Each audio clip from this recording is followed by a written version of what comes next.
Halo, jumpa lagi bersama saya dalam studi Al-Quran. Sebelum kita melihat kajian kita, kami mohon dukungannya untuk mengklik tombol-tombol yang ada dalam video ini. Studi kita kali ini membahas tentang surah Al-Baqarah ayat 129. Ini merupakan kajian logis.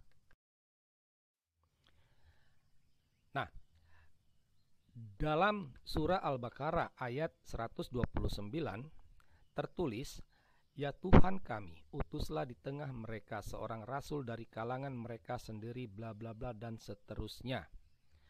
Nah, umat Islam yakin bahwa apa yang tertulis ini merupakan wahyu Allah karena dia ada di dalam Al-Quran. Jadi ini merupakan kata-kata Allah sendiri, ya, yang disampaikan kepada Muhammad. Jadi waktu itu Allah menyampaikan kepada Muhammad seperti inilah. Akan tetapi harus dipahami apa yang tertulis ini bukanlah kalimat Allah yang langsung, ya, bukan. Karena ini merupakan kutipan dari doa Ibrahim. Jadi Allah menyampaikan doa Ibrahim, ya, kepada Muhammad. Itu. Jadi ayat 129 ini tidak bisa dipisahkan dari dua ayat sebelumnya. Jadi doa Ibrahim itu dimulai dari ayat 127.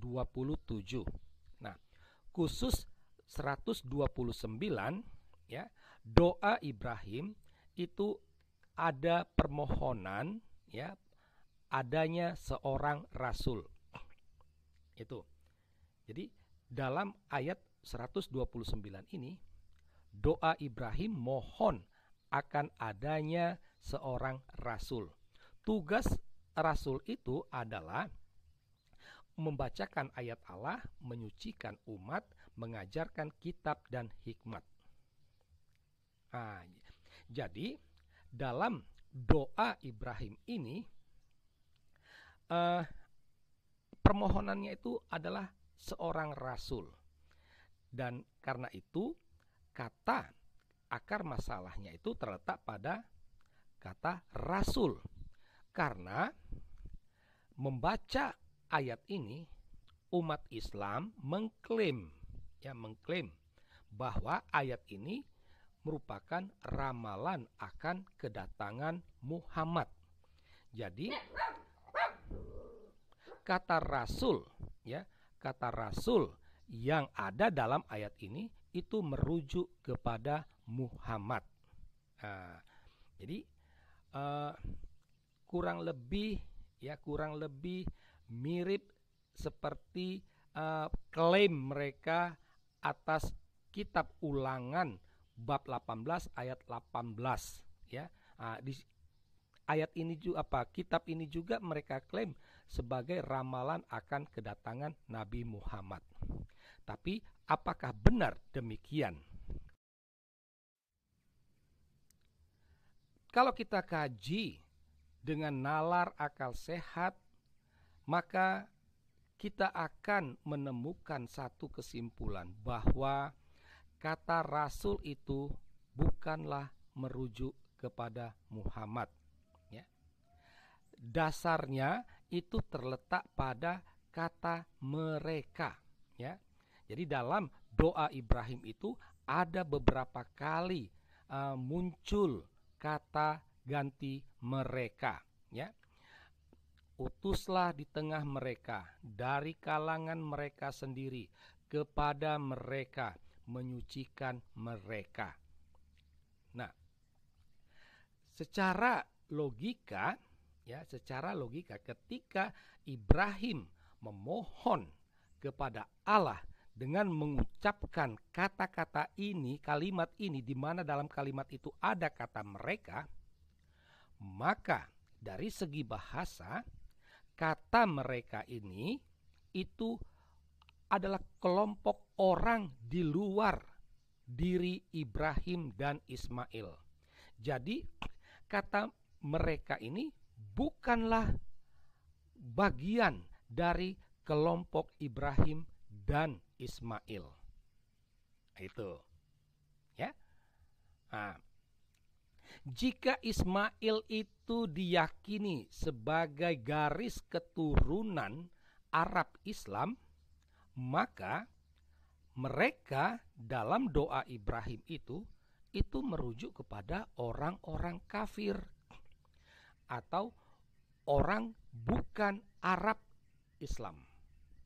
Itu. Ya.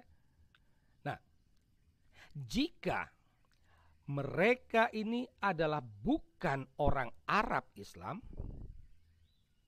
maka rasul yang ada dalam doa Ibrahim itu bukan Muhammad.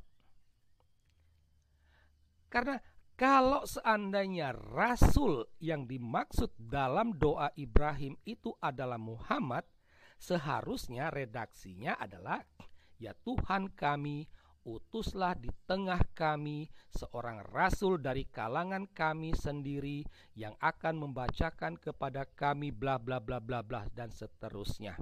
Seharusnya begitu. Tetapi kan faktanya tidak.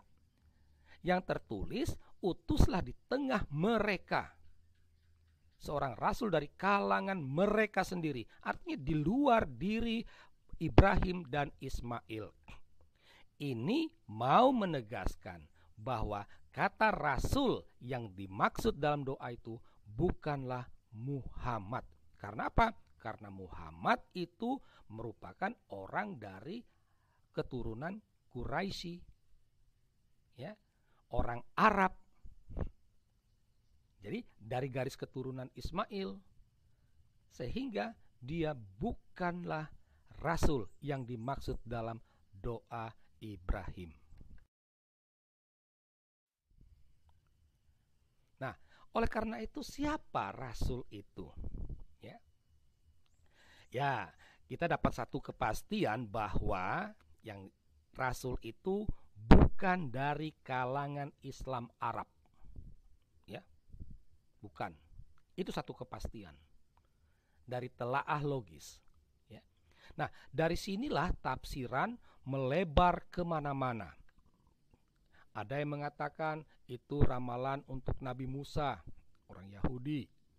Ada yang mengatakan itu Nabi Isa, orang Yahudi Kristen.